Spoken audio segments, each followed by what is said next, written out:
Zënja Shkurti, nga është numri më i madh, le të themi, i turistëve?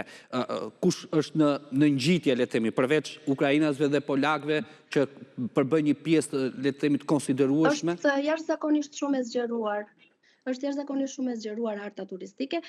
Ne mund të themi që nga maj deri në fund të tetorit ose mes tetorit ne kemi një kompani prestigjioze të cilët sjellin Nordicët, Apollo dhe Der Turi, të cilët i kanë kontratat me allotment me hotelet edhe sjellin një numër të konsiderueshëm nga vendet nordike.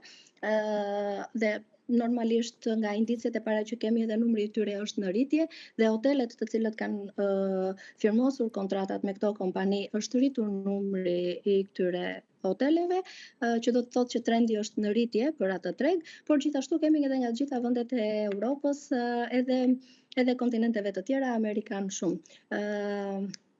Brandimi që i është bërë destinacionit, reklamimi të cilit i është bërë destinacionit, por edhe kompleksiteti, pozita gjeografike shumë e mirë, kushtet e shërbimit shumë të mirë edhe tepër të lartë cilësor, ushqimi shumë i mirë. Dhe të gjitha këto kanë bërë që reklama për Sarandën, edhe për Ksamilin, por edhe për të gjithë pjesën e jugut të jetë tepër pozitive dhe kjo ka bërë që numri i vizitorëve të rritet. Mos të harrojmë që një pjesë e mirë e ndihmës që i jepet edhe rritjes së numrit të flukseve turistike është edhe aeroporti i Korfuzit, ne jemi shumë afër me ta, kështu që bëhet një kombinim shumë i bukur i paketave të Korfuzit me ato të Shqipërisë.